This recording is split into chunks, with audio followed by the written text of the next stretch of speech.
بسم الله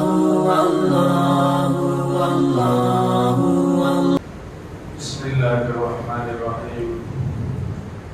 أقيموا الصلاة وآتوا الزكاة. صدق الله العظيم. معزز حاضرین کرام، قابل قدر ماں اور بہنوں، رمضان کی مناسبت سے زکوٰۃ کے عنوان پر بات چل رہی تھی۔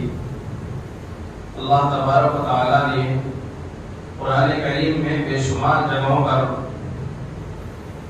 زکوٰۃ ادا کرنے کا حکم دیا، نماز کے ساتھ۔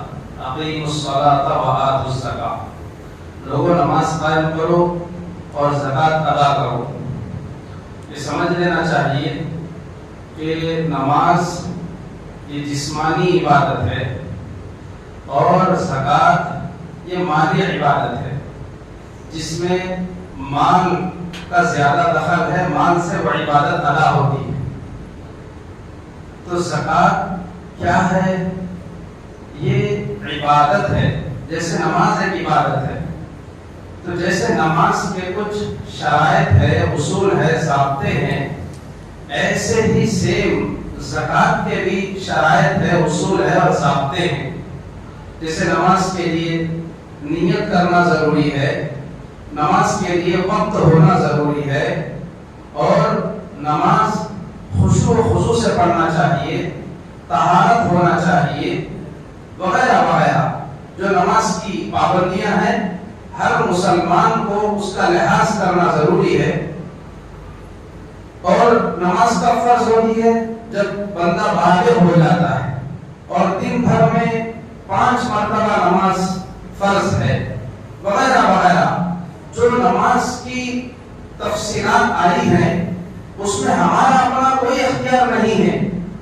جیسے ہی مسلمان بالغ ہو جائے، چاہے مرد ہو عورت، اب اس کو نماز پڑھنا ہے، اس کا کھاتا کھل چکا ہے، اب اس کا حساب کتاب ہوگا، اور اس کو ویسے ہی پڑھنا ہے جیسے بتایا گیا ہے، اور ہر ایک کو پڑھنا ہے جس میں اسلام کی خوبی ہو، عقل ہو، بالغ ہو۔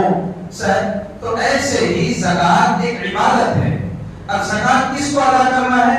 تو سب سے پہلی شرط یہ ہے کہ مسلمان ہونا چاہیے، چونکہ یہ عبادت ہے اور کوئی عبادت ایمان کے بغیر قبول نہیں ہوتی، اس لیے ایمان مست ہے، شرط اول ہے۔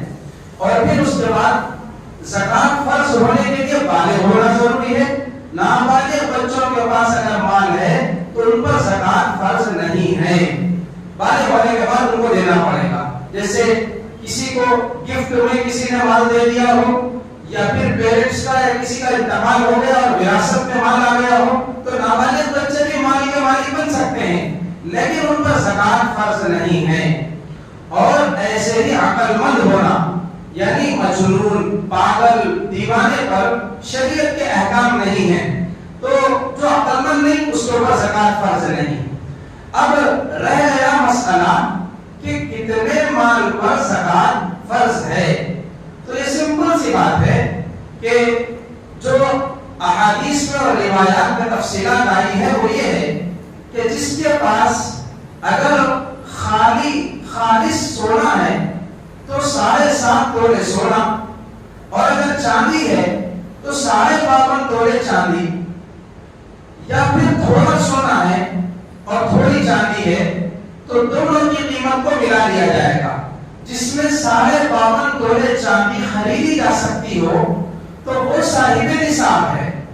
اب اس میں 1-2 تولے سونا ہے اور تھوڑی سی چاندی ہے، جیسا کہ عام طور پہ عورتوں کے پاس ہوتا ہے، تو اب وہ صاحب نصاب ہے، ان کے لیے زکوٰۃ کی کنڈیشن الحمدللہ پوری ہو رہی ہے، اب ان کے اوپر زکوٰۃ فرض ہے۔ ایسے ہی کسی کے پاس سونا ہے اور تھوڑا سا پیسہ ہے، چاہے وہ پیسہ ہاتھ میں ہو یا بینک میں سیو کر کے رکھے ہوں، یا پھر چٹھیوں میں ملے ہوئے ہیں، یا پھر شیئر ملے ہوئے ہیں، پیسے کی سیونگ کی کوئی بھی شکل ہو سکتی ہے، یا پھر پلان خریدے ہوئے ہیں، یا فیوچر کے کسی پلان سے پیسے رکھے ہوئے ہیں، مسجد بنانا ہے، حج کرنا ہے، عمرے کو جانا ہے اور شادی کرنا ہے، کسی بھی مقصد سے پیسہ اٹھا کے رکھے ہو تو اس کو جوڑ دیا جائے گا، اور اگر خالص پیسہ ہے تو بھی دیکھا جائے گا کہ اس میں 52 تولے چاندی خریدی جا سکتی ہے کیا۔ اور اسی طریقے سے بزنس کے لیے سامان لائے ہوئے ہیں تو جو سامان بیچنے کا رکھا ہوا ہے وہ 52 تولے چاندی کے مقدر پہنچ جاتا ہو یا چاندی کے ساتھ وہ مال ہو تو پھر ایسا آدمی صاحب نصاب۔ تو دیکھیے 40 45 ہزار 50 ہزار میں آدمی صاحب نصاب بن جاتا۔ تو مسئلہ اصل میں یہ ہے کہ معلوم نہیں ہونے کی وجہ سے یہ سمجھتے ہیں کہ زکات کو مالدار لوگوں پہ ہے، وہ اپنے آپ کو کوئی مالدار سمجھنے کے لیے تیار ہے ہی نہیں، اس لیے کہ یہاں پر خرچ کرنے کی باری آتی ہے تو آدمی کو چونکہ مال سے محبت ہوتی ہے اور اس کے سامنے خواہشات تقاضے اتنے ہوتے ہیں کہ وہ آسانی سے آمادہ نہیں ہوتا۔ لیکن یاد رکھیے زکات ایک اللہ کا حکم ہے اور یہ اہم ترین عبادت ہے، اور سوچیں تو زکات بہت بڑی ڈگنیٹی اور وقار کی چیز ہے، ایک اعزاز کی چیز ہے۔ کیوں؟ اس لیے کہ ہمارے پاس تھوڑا سونا، تھوڑی چاندی یا پیسہ یا بزنس کا مال کوئی بھی چیز ہے تو اللہ تبارک و تعالیٰ کیا کہہ رہے ہیں کہ بھائی تم اس مال کے مالک ہو۔ اللہ اکبر۔ حقیقت میں دیکھا جائے تو ساری کائنات کی اونرشپ اللہ کو حاصل ہے، زمینوں کے مالک اللہ، آسمانوں کے مالک اللہ، زمین کے خزانوں کے مالک اللہ، انسانوں کے، جانوروں کے، چرند پرند کے مالک اللہ۔ لیکن اس دنیا میں انسان کو جو اللہ نے پیدا فرمایا، پہلے انسان کچھ بھی نہیں تھا، اللہ کے بنانے سے وجود میں آیا اور پھر اس کو عقل و شعور دیا اور اس کو مال و دولت دیا اور دے کر کے اللہ نے فرمایا کہ اس کے تم مالک ہو، گھر کے تم مالک ہو، پلاٹ کے تم مالک ہو، زیور کے تم مالک ہو۔ حالانکہ آنکھ بند ہو جائے گی تو یہ ملکیت ختم ہو جائے گی، پھر اس کا بٹوارا ہو جائے گا، پھر وہ جب مالک بنیں گے تو ان سے دوسروں کے پاس، دوسروں سے تیسروں کے پاس جائے گا، اور پھر ایک دن ایسا آئے گا کہ ساری دنیا کے اونرز جو ہیں وہ اپنا مال، جائیداد، زمین سب کچھ چھوڑ کے چلے جائیں گے اور اللہ ہی تنہا وارث ہو جائیں گے، اللہ ہی پھر سے اس کے مالک بن جائیں گے۔ اللہ نے دنیا میں لوگوں کو اعزاز دینے کے لیے کہا کہ بھائی تم یہ مالک ہو۔ دیکھو جانوروں کے اندر نہیں ہے کہ جانور کسی چیز کا مالک نہیں ہوتا، انسانوں کے اندر اللہ نے یہ اعزاز رکھا ہے کہ تم اس کے مالک ہو، اور پھر اللہ خرچ کروانا چاہتے ہیں، تم اپنے ہاتھ سے خرچ کرو۔ یعنی ضرورتیں تو بندوں کی اللہ ہی پورا کرتے ہیں، لیکن اللہ انسانوں کو بہانہ بناتے ہیں تاکہ یہ چیز مغفرت کا سبب بن سکے۔ کل قیامت میں اللہ جب اجر و ثواب دینے پر آئے تو اللہ کہیں گے کہ ہاں بھائی تم نے ان پہ خرچ کیا تھا تو آؤ آج ہم تم پر خرچ کرتے ہیں۔ تو یہ اعزاز دینے کے لیے اللہ تبارک و تعالیٰ نے دنیا میں سسٹم رکھا ہے، لیکن افسوس کی بات ہے جہاں مسلمانوں کی اسلامی تربیت نہیں ہوتی، قرآن و سنت کی روشنی میں تربیت نہیں ہوتی، تو وہ لبرل لوگوں کی طرح، یہودی لوگوں کی طرح سلوگن اپنی زبان سے نکالنے لگتے ہیں۔ یعنی جب یہودیوں سے کہا گیا تھا کہ بھائی دین کے تقاضوں پہ خرچ کرو، اللہ کو خوش کرنے کے لیے خرچ کرو، تو وہ لوگ اس انڈرسٹینڈنگ کے شکار ہو گئے بلکہ شرارت پہ آ گئے۔ ان اللہ فقیر و نحن غنیاں، کہ اللہ تعالیٰ فقیر ہو گئے نعوذ باللہ اور ہم ہی مالدار ہیں۔ انہوں نے اس کی مصلحت اور حکمت کو سمجھا ہی نہیں کہ اللہ محتاج نہیں ہے، اللہ تو اپنے حکم سے سارے کائنات کے نظام کو چلا رہے ہیں، وہ غریبوں کی ضرورت بھی ایسے ہی پوری کر سکتے ہیں، لیکن کچھ کو مال دے کر کے اللہ نے یہ اعزاز دیا ہے کہ تمہارے ذریعے میں پوری کروانا چاہتا ہوں تاکہ لوگوں کی نظر میں تمہاری عزت بھی ہو، وقار بھی ہو، محبت بھی ہو، ہمدردیاں بھی ہو۔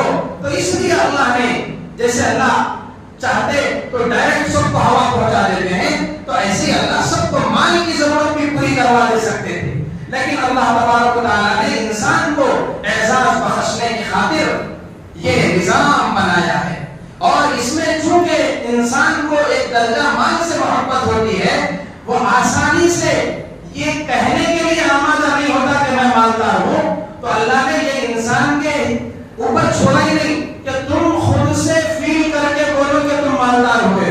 انسان کا نہیں چھوڑا ہے، سونے میں اتنا سونا، چاندی میں اتنی مقدار، پیسوں میں اتنی مقدار